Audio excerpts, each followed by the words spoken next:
अस्सलाम वालेकुम नाज़रीन, मैं हूँ हकीम जुबैर सुल्तान अकमल दोहाना कायदाबाद कराची से। आज की हमारी वीडियो का अनवान है नाक की बवासीर। इस मर्द में नाक के नथने के अंदर मस्से पैदा हो जाते हैं। नज़ला ज़ुकाम का हमेशा रहना, नाक की बीमारियों की शिकायत होना, नाक को अच्छी तरह साफ ना रखना, बवासीर की तरह नाक के अंदर किसी नथने में सुर्ख रंग का मस्सा या सफ़ेद जर्दी मैल नरम मस्सा पैदा हो जाता है, जिसकी वजह से सांस लेने में रुकावट महसूस होती है। इस मर्द की 3 किस्में हैं: सफ़ेद या नरम मस्सा जिसमें दर्द और मवाद नहीं होता, लाल रंग का रेशेदार मस्सा जिसमें सख्ती और दर्द होता है, शाही मैल मस्सा जिसमें सख्त दर्द होता है।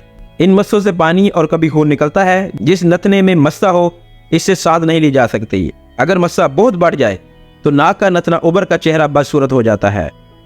मरीज की आवाज़ बदल जाती है, यानी गुनगुनाकर बोलने लगता है। अगर मस्से का दबाव दिमाग तक पहुँचे तो दिमागी अफ़आल में फ़र्क आ जाता है। खाने में बकरे का शोरबा, चपाती, कद्दू, तोरी, टिंडा वगैरह दूध हज़म ग़िज़ाएँ खानी चाहिए और गुड़, तेल, आलू, बैंगन, दाल, माश वगैरह से परहेज़ करें।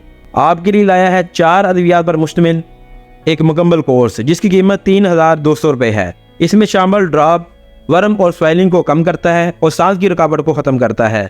माजून दिमाग को ताकत देकर रेशे को ख़त्म करती है, नाक के मस्सों को खुश्क करती है। शरबत नाक से बहते खून को रोकता है। कैप्सूल ये बलगमी रतूबत को खारिज करता है और कैल्शियम की कमी को पूरा करता है। अगर आप कराची के रहायशी हैं तो अकमल दोहाना कायदाबाद कराची में आकर चेकअप करवा सकते हैं, या घर बैठे ये कोर्स मंगवाना चाहते हैं तो हमें अपनी कंडीशन स्क्रीन पर दिए हुए नंबर पर व्हाट्सअप कर सकते हैं। सेहतयाबी के इस सफ़र में हमारे साथ जुड़े रहने के लिए हमारे चैनल को सब्सक्राइब जरूर करें ताकि आप हमारी हर नई आने वाली वीडियो से बाखबर रहें। अगर आप अकमल दोहाना या किसी भी बीमारी के मतलब कोई भी सवाल करना चाहते हैं तो स्क्रीन पर दिए गए नंबर पर राब्ता कर सकते हैं। फिर मिलते हैं एक नए टॉपिक के साथ एक नई वीडियो में। तब तक के लिए मुझे इजाज़त दीजिए। अल्लाह हाफिज़।